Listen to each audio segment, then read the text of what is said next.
Hello बच्चों, आप कैसे हो? उम्मीद है कि आप अच्छे होंगे।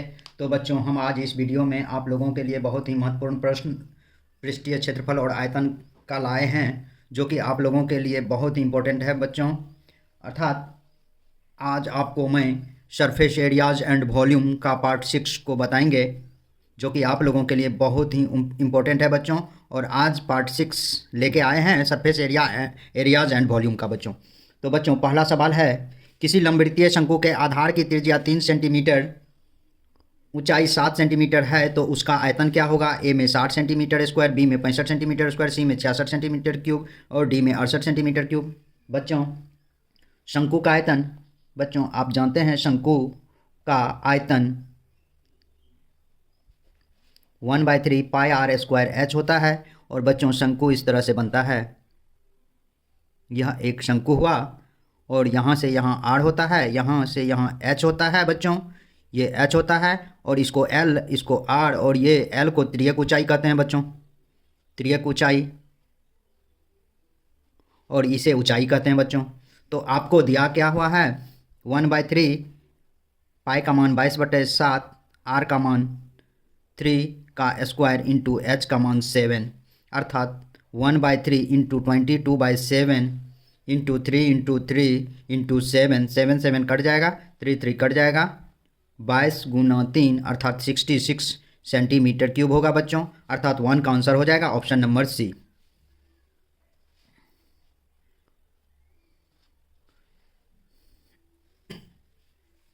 नेक्स्ट प्रश्न है बच्चों, प्रश्न नंबर 2, एक लंबवृत्तीय बेलन ठोस की ऊंचाई 25 सेंटीमीटर और आधार की त्रिज्या 10 सेंटीमीटर हो, तो उसके संपूर्ण पृष्ठ का क्षेत्रफल क्या होगा?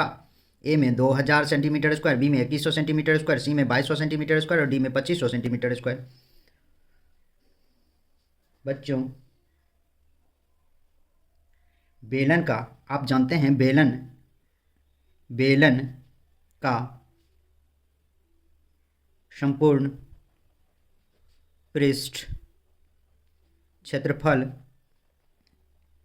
बराबर 2 pi R into R plus H होता है बच्चों। 2 इंटू पाई का मान 22/7 और आर का मान 10 और 25 + 10 अर्थात 2 गुना 22/7 गुना 10 गुना 35, 25 10 35, पहले ब्रैकेट का क्रिया करेंगे बच्चों, और 25 10 यह 35 हो जाएगा। अर्थात 2 गुना 22/7 गुना 10 गुना 35, 7 × 5 = 35, 5 × 10 अर्थात 2200।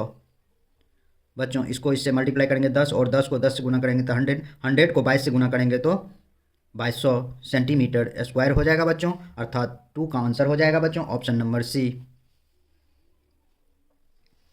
नेक्स्ट प्रश्न है बच्चों, प्रश्न नंबर 3 है बच्चों,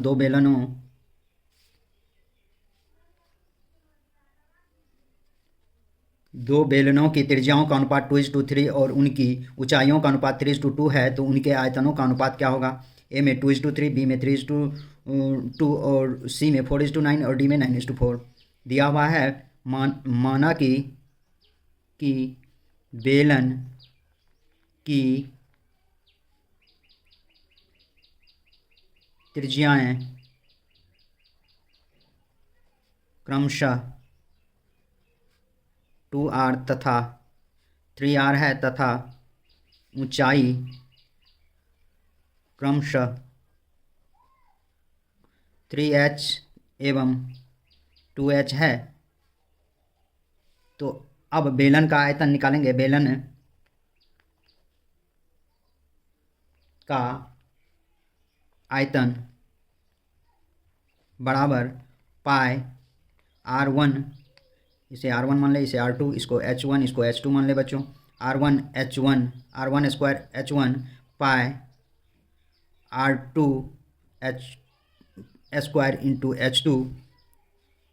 बेलन के आयतन का यह बच्चों अनुपात हुआ, अनुपात बराबर इतना हुआ। अर्थात आप इसे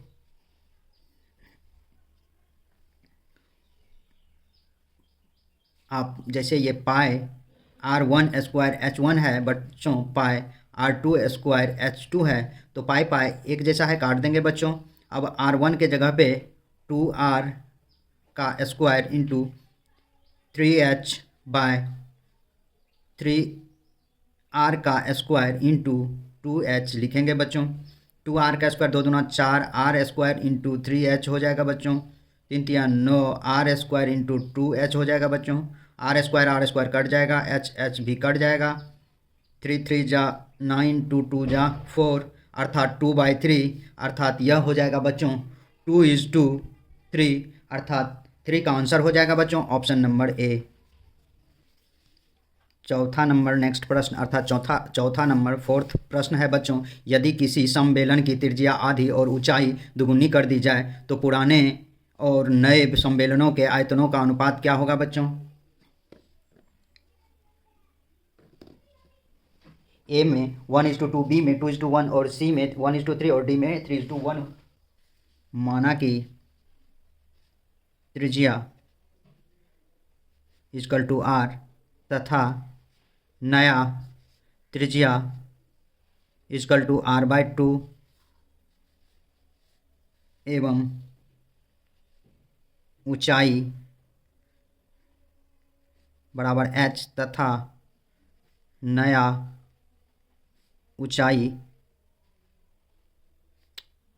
ऊंचाई बराबर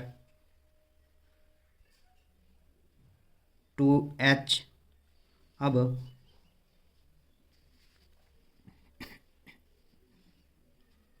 बच्चों प्रश्न में कह रहा है कि पुराने और नए सम्मेलनों के आयतनों का अनुपात। तो सबसे पहले पुराने एवं नए सम्मेलनों के आयतन का अनुपात बराबर पाई R1 स्क्वायर H1 बटे पाई R2 स्क्वायर H2, अर्थात पाई पाई काट देंगे बच्चों। R1 के जगह पे पाई R स्क्वायर हो जाए, सॉरी बच्चों पाई काट दिया हूँ, तो R स्क्वायर हो जाएगा और H1 के जगह पे H हो जाएगा बच्चों, और R2 के जगह पे R/2 का स्क्वायर और H के जगह पे 2H हो जाएगा बच्चों। ये R square H by R square by 4 into 2H होगा बच्चों, 2 दूना 4, अर्थात ये हो जाएगा आपको R square H by R square H by 2। ये कट जाएगा, यहाँ 1 बचेगा बच्चों, अर्थात ये ऊपर चला जाएगा, ये हो जाएगा 2/1, अर्थात 2:1 आंसर होगा बच्चों, अर्थात 4 का आंसर हो जाएगा बच्चों ऑप्शन नंबर बी 2:1। बच्चों नेक्स्ट प्रश्न है प्रश्न नंबर 5, समान ऊंचाई वाले दो सम्मेलनों की त्रिज्याओं का अनुपात 1:2 है, तो इनके आयतनों का अनुपात क्या होगा। ए में 1:2, बी में 1:4, सी में 2:1, डी में 4:1। बच्चों माना कि बेलन की ऊंचाई बराबर h, क्योंकि कह रहा है बच्चों समान ऊंचाई, तो h हो जाएगा दोनों बेलन की ऊंचाई, और तथा त्रिज्या बराबर r इन तथा 2r है। तो बच्चों बेलन का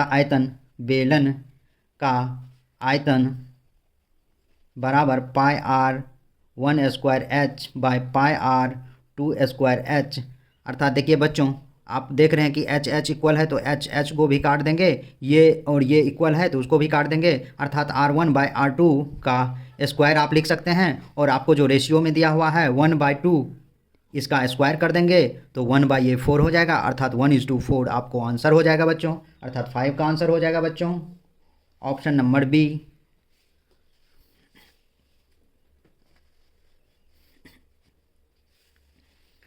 प्रश्न नंबर 6 दिया हुआ है बच्चों, समान आधार और समान ऊंचाई के लंबवृत्तीय बेलन तथा लंबवृत्तीय शंकु के आयतनों का अनुपात क्या होगा। ए में 1:9, बी में 1:3, सी में 3:1 और डी में 9:1। बच्चों आपको 5 नंबर्स के प्रश्न से थोड़ा सा अंतर है और इसमें कोई तरह का प्रॉब्लम नहीं है, आप इसे आसानी से बना सकते हैं। सर्वप्रथम आपको ऊंचाई क्या माना कि बेलन एवं शंकु की त्रिज्या एवं ऊंचाई क्रमशः R तथा H दिया है। बच्चों पहले आपको क्या दिया हुआ है? आपको पहले बेलन दिया हुआ है, उसके बाद आप पहले बेलन दिया हुआ है बच्चों, पहले बेलन दिया तब शंकु दिया हुआ है। तो आप इसे लिखेंगे बेलन का आयतन बटे शंकु का आयतन बराबर पाई R स्क्वायर H 1/3 पाई R स्क्वायर H। बच्चों pi R square H cut जाएगा, यहाँ 1 हो जाएगा, 1/3 अर्थात 1 × 3/1 अर्थात आप लिख सकते हैं 3/1 इक्वल टू 3:1 अर्थात 6 का आंसर हो जाएगा बच्चों ऑप्शन नंबर सी।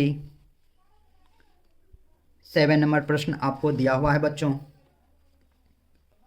7 नंबर प्रश्न दिया हुआ है बच्चों, एक बेलन तथा शंकु के आधार की त्रिज्याएं 3:4 के अनुपात में है तथा उनकी ऊंचाइयां क्रमशः 2:3 के अनुपात में है, तो बेलन के आयतनों का अनुपात क्या होगा? ए में 9:8, बी में 8:9, सी में 4:3 और डी में 3:4। माना कि बेलन एवं शंकु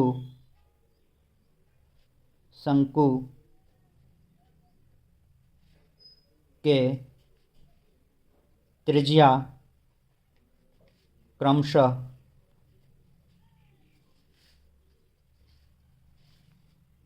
3R तथा 4R एवं ऊंचाई क्रमशः 2H और 3H है। बेलन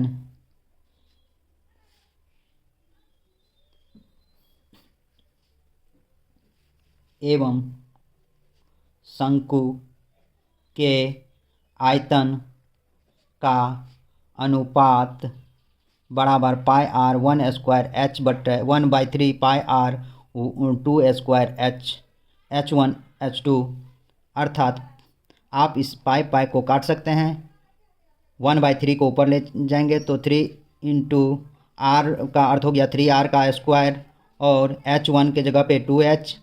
उसी तरह से R2 का स्क्वायर हो जाएगा 4R का square into 3H 3 × 9 R square into 2H by 16 R square into 3H। ये कट गया, H कट गया, 3 कट गया, यहाँ 8 हो जाएगा, 9/8 होगा बच्चों अर्थात आपको 9:8 हो जाएगा अर्थात 7 का आंसर हो जाएगा बच्चों ऑप्शन नंबर 7 का आंसर हो जाएगा बच्चों ऑप्शन नंबर ए। अब बेलन के वक्र पृष्ठ का अनुपात बराबर पाई R 1 स्क्वायर H बटे पाई R 2 स्क्वायर H। पाई यहाँ भी काट सकते हैं बच्चों, ये H भी काट सकते हैं, यहाँ R1 बटे R2 का स्क्वायर हुआ अर्थात आप इसे 3/4 का स्क्वायर लिख सकते हैं अर्थात 9/4 अर्थात 9/16 अर्थात 9:16 आपको बच्चों वक्र पृष्ठ बेलन का वक्र पृष्ठ बोला जा रहा है अर्थात आप बेलन का वक्र पृष्ठ 2πr 1h by 2πr 2h लिख सकते हैं।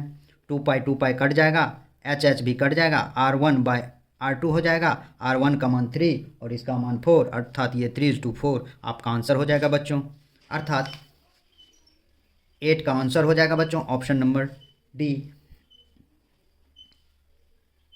9 नंबर प्रश्न दिया हुआ बच्चों, दो समान आधार वाले लंबवृत्तीय शंकु की तिर्यक ऊंचाई 3:4 के अनुपात में, तो उनके वक्र पृष्ठों का अनुपात क्या है? ए में 2:3, बी में 3:2 और सी में 3:4 और डी में 4:3। माना कि त्रिज्या बराबर r तथा त्रियक ऊंचाई बराबर 3l तथा 4l है, तो शंकु का वक्र पृष्ठ का अनुपात शंकु के वक्र पृष्ठ का अनुपात बराबर पाई r 1/3 बच्चों, शंकु का वक्र पृष्ठ होता है बच्चों pi r l1 by pi r l2, अर्थात pi r into 3l by pi r into 4l। Pi R cut जाएगा, एल कट जाएगा, 3/4 अर्थात 3:4 आंसर हो जाएगा बच्चों, अर्थात 9 का आंसर हो जाएगा ऑप्शन नंबर सी। बच्चों आज का अंतिम सवाल है, सवाल नंबर 10 दिया हुआ है बच्चों। सवाल नंबर 10 में आपको दिया हुआ है बच्चों, यदि किसी सम्मेलन की त्रिज्या और ऊंचाई दुगुनी हो जाती है तो नए वक्र पृष्ठ कितना गुना हो जाएगा? ए में 4 गुना, बी में 6 गुना, सी में 8 गुना और डी में 10 गुना। बच्चों माना कि बेलन की त्रिज्या r तथा ऊंचाई h है, नए बेलन की त्रिज्या 2r तथा ऊंचाई 2h है। पुराने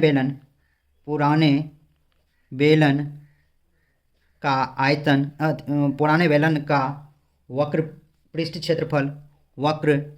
पृष्ठ क्षेत्रफल बराबर 2 पाई RH।